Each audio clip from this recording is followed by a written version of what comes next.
कुछ नहीं लिख के चले आएंगे तो परीक्षक क्या करता है? वो आपको शून्य कर देता है।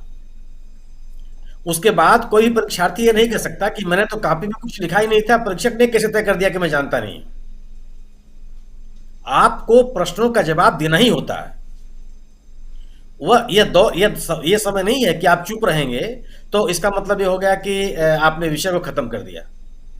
विपक्ष को जो करना है विपक्ष कर रहा है। अगर आप पार्लियामेंट में नहीं बोलेंगे, नहीं बोलने देंगे, सवाल नहीं उठाने देंगे, आप कही गई बातों को एक्सपंज कर देंगे, अब सत्तारूढ़ दल जो शोर मचाएगा, तो सड़क पर निकल गया, सड़क पर निकल के लोगों से बात कर रहा है। आज जो देश में माहौल बन गया कि एक सरकार ऐसी है जो आम आदमी के हितों की रक्षा के बगैर किसी उद्योगपति का ख्याल कर रही है, आम आदमी का पैसा उद्योगपति को दे रही है। इस पर अगर आप नहीं बोलेंगे तो ये थोड़े कि ये विषय ही खत्म हो जाएगा। आप आज संसद में माननीय प्रधानमंत्री जी जो बोल रहे थे, लगता है किसी चुनावी सभा में आप बोल रहे हैं। जिन बातों का आपने उल्लेख किया वो सभी बातें इस देश की जनता जानती है, और सरकार अपोजिशन की तरफ से बोल नहीं सकती।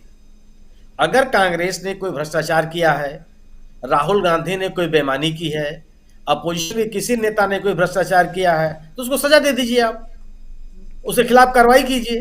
बिल्कुल। ये सरकार थोड़े कहती है, ये सरकार आरोप लगाने के लिए थोड़ी होती है। सरकार से तो उम्मीद की जाती है कि वो डिलीवर करेगी, और डिलीवर हर मुद्दे पे करेगी। अपोजिशन के सवालों को अगर आप उसका जवाब नहीं देंगे, यानी कि जो अपोजिशन कर रहा है उसको आप स्वीकार कर रहे हैं,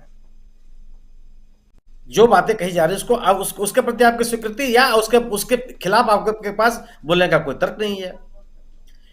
सदन के नेता से यह उम्मीद नहीं की जाती, कभी नहीं की गई है। सालों साल संसद को हमने देखा है, यह कभी नहीं होता रहा।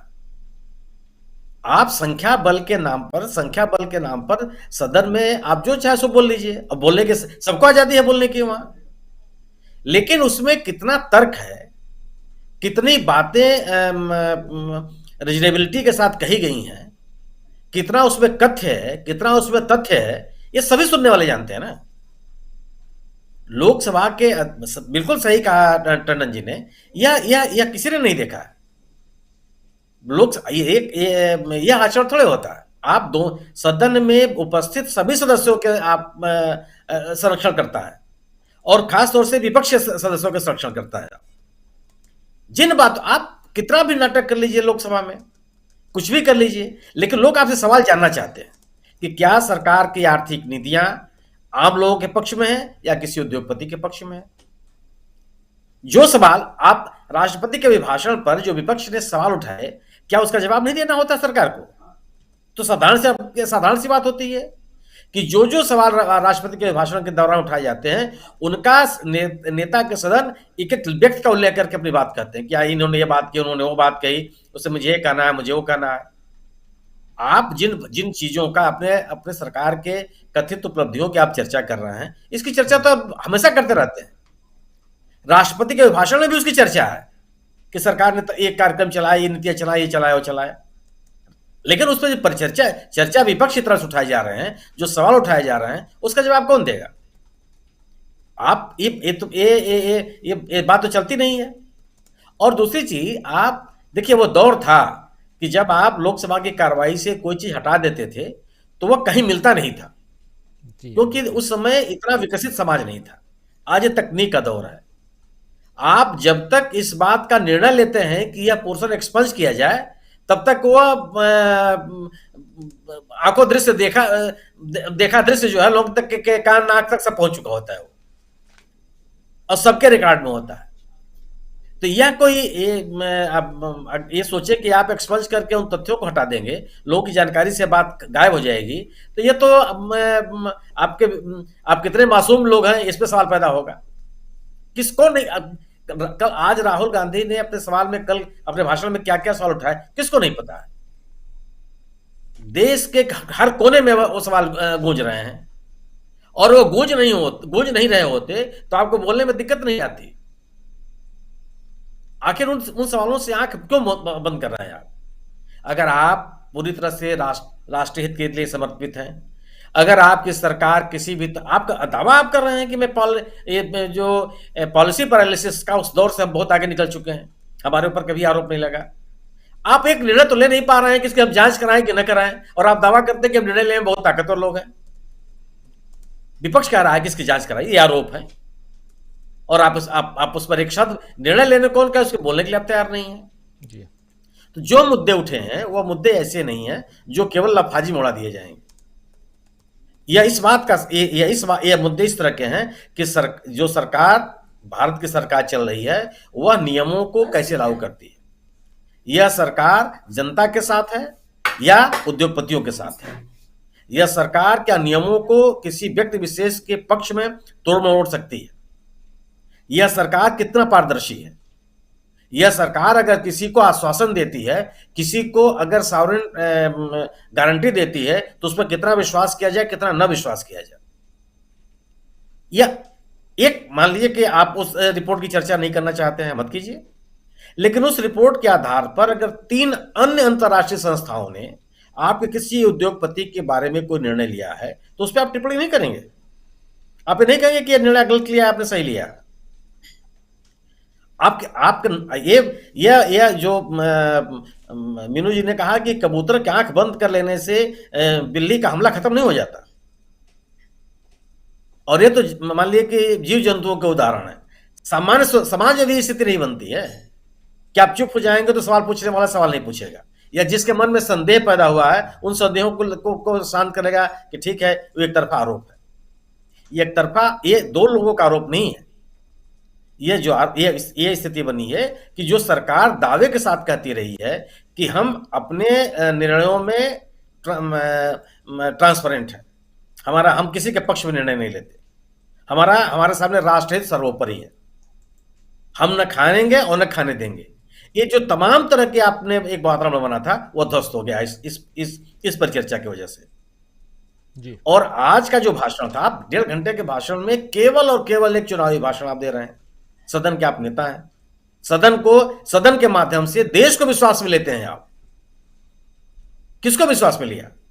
आज के भाषण से क्या जो माहौल बना है, जो सवाल उठे हैं, देश के पूरा देश इस पे आंदोलित है, उसको आपने विश्वास में लेने की कौन सी कोशिश की? क्या इस पे देश इस भाषण से लोग अब स्वीकार कर लेंगे कि नहीं जो भी आरोप लगा रहा विपक्ष वो गलत है?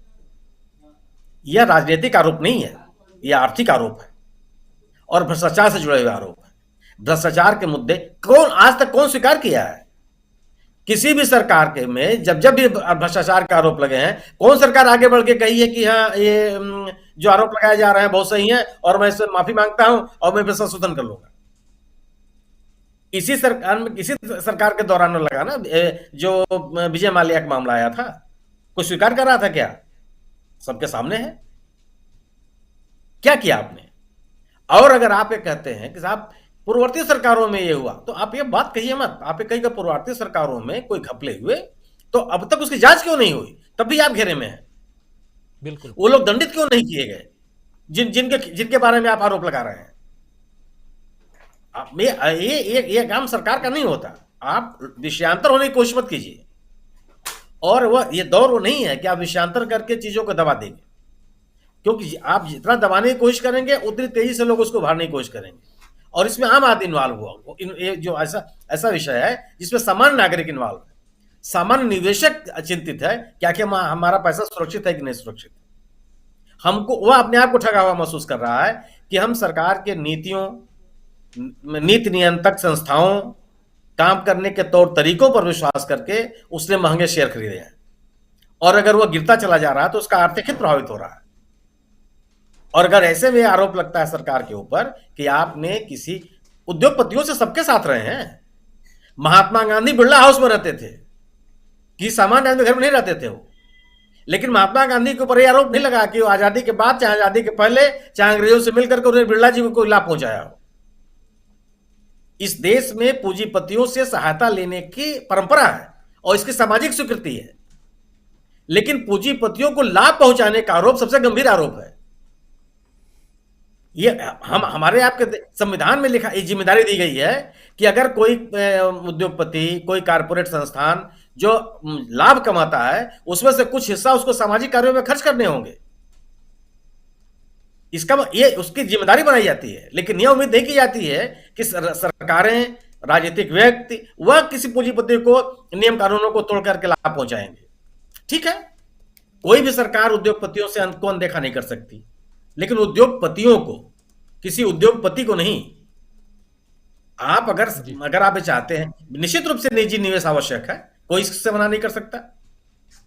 आप अगर अगर आप ये कर रहे हैं कि पुराने लोगों के अभी अगर इनको जिस तरह के फोटो कल राहुल गांधी ने दिखाए हैं, अगर ऐसे फोटो इनको मिल जाए तो पता नहीं क्या क्या कहना शुरू कर दें।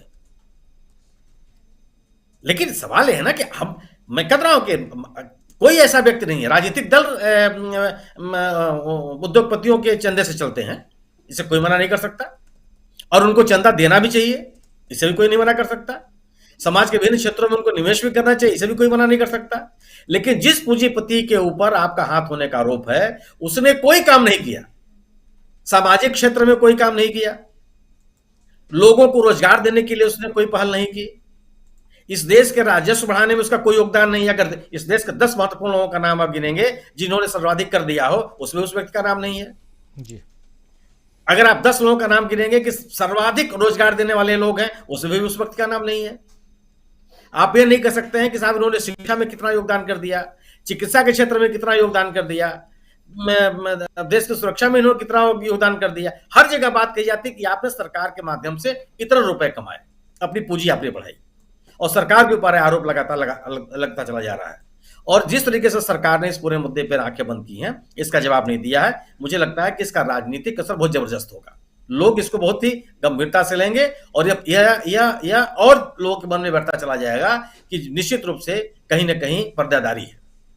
जी जी बिल्कुल बिल्कुल, माफ़ी चाहूँगा, समय बिल्कुल ख़त्म होने के कगार पे है। जल्दी जल्दी चाहता हूँ कुछ सवालों